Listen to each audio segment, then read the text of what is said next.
그러면 우리 그 인간관계에서 사실 가장 뭐랄까요? 암초라고 해야 될까요?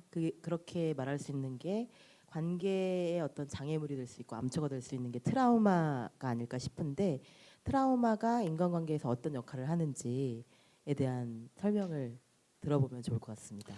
어, 그 트라우마에 대해서는 작가님이 좋은 책을 쓰셨으니까 책을 보시면 정말 자세하게 그 트라우마의 그 어원부터 자세하게 나와 있습니다만은 저는 이제 그 트라우마라고 하는 거를 아까 잠깐 작가님하고 말씀 나눴습니다만 이 트라우마가 어떻게 우리에게 기억되는가 라고 하는 거를 조금 설명을 드리고 싶어요. 트라우마라고 하는 건 심리적인 외상이라고 말을 하죠. 그래서 요즘 뭐 PTSD니 이런 것들도 얘기가 되고 다양하게 이제 얘기가 되는데 사람이 이제 기억하는 방식이 뇌에서 기억을 하는 그런 그 장치가 두 가지가 있는데요. 첫 번째 기억 장치는 이렇게 바닷말처럼 생겼다고 해서 해마라고 불리는 기억 장치가 하나가 있고요.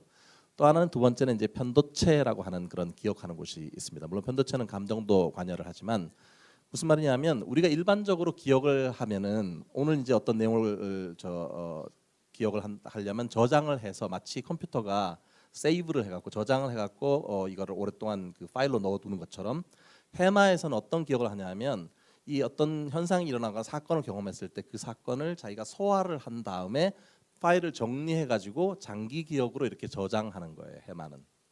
그런데 트라우마라고 하는 거는 이제 심리적 외상을 경험하게 되면 그때는 너무나 무섭고 이거를 소화하거나 어떻게 할 줄 모르니까 너무 두려운 상태의 어떤 사건을 만나게 되면 이걸 차근차근 이해해가지고 이게 왜 일어났고 이게 뭐 어떤 의미가 있고 이렇게 저장할 수가 없으니까 그때는 마치 우리가 컴퓨터에서 스크린샷을 딱 찍는 것처럼 딱 찍으면서 얼어버려요. 그러면 그거는 편도체 쪽에 가서 저장이 되거든요. 근데 이게 이제 완전히 소화돼서 정리된 것이 아니기 때문에 일종의 보면은 그 저 임시 파일이 된 거죠.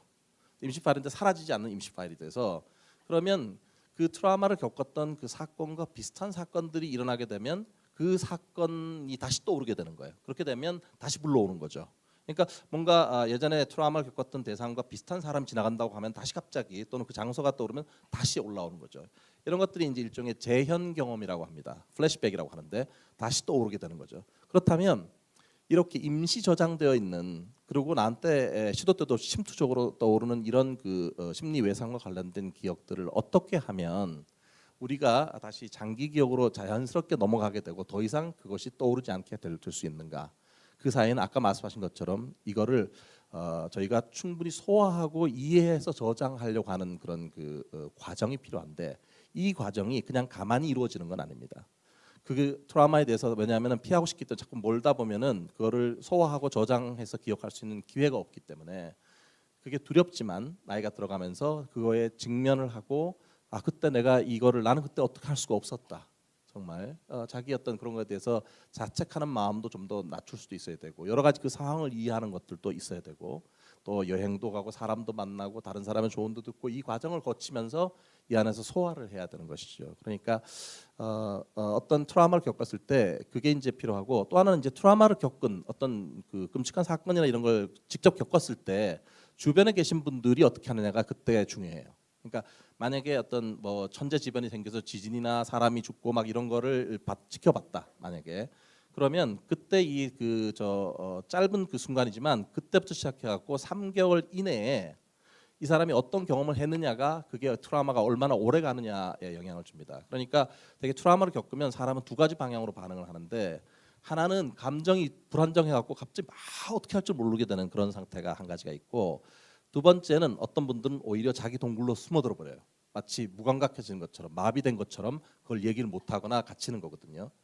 근데 이 옆에 있는 분들이 그때 도와줘야 되는 게 뭐냐면 너무 지나치게 감정이 이렇게 올라가 있는 분들은 감정을 안정화시키고 세이프하게 안전하게 이걸 하는 걸 도와줘야 되고요. 반대로 이 마비처럼 완전히 동굴 속 들어가는 분들은 말을 시켜서 더 이게 더 얘기가 되도록 해서 평균점으로 올라오도록 해야 되는데 이때 이 주변 분들이 얼마나 도와주느냐. 그러니까 트라우마를 겪은 가족이 있으면 그 가족을 주변 가족들이 얼마나 그 지원을 했는가. 특히 그것도 3개월 안에 또는 그 현장 장소에서 이것이 대단히 중요하다는 거를 함께 이해를 하시면 좋을 것 같아요. 네. 트라우마랑 또 함께 많이 그 회자되는 개념이 회복 탄력성이라는 개념이잖아요. 그래서 회복 탄력성은 그러니까 사람마다 좀 다른데 똑같은 상처를 입었어도 어떤 사람은 굉장히 빨리 회복되고 또 어떤 사람은 평생 그 상처에서 헤어나지 못하는 경우가 있잖아요. 이 회복 탄력성이라는 것을 우리가 일상생활에서 좀 높일 수 있다고 해야 되나요? 그런 그 치유의 방법이 있다면 어떤 게 있을지 궁금하더라고요. 이게 사실은 저 지금 말씀하신 회복 탄력성 이제 그 잘 변하지 않는 하나의 성격으로서의 어떤 거를 이제 회복 탄력성이라고 보통 얘기를 하고, 그다음에 이제 우리가 바뀌는 부분에 관해서는 적응 유연성이란 말을 사용하는 분들도 있습니다. 두 가지를 구별하긴 합니다.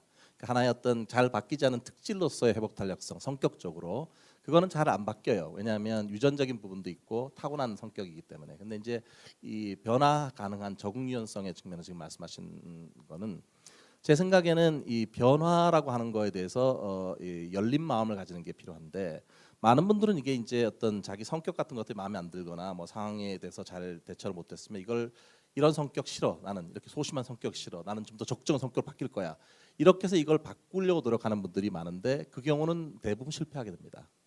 이게 왜 그러냐면 원래 자기가 갖고 있는 성격이나 기질이라고 하는 것이 있기 때문에 그게 그렇게 바뀌진 않거든요. 다시 말해서 변화가 A라고 하는 상태를 갈아엎고 완전히 새로운 B라고 하는 모습을 장착하는 것이 변화가 아니고, A라고 하는 모습을 갖고 있지만 내가 비록 소극적이고 어떤 그런 거지만 섬세한 모습을 갖고 있을 수도 있잖아요. 거기에 새로운 하나의 어떤 내가 좀 더 가질 수 있는 그 모습을 확장해 가는 거예요.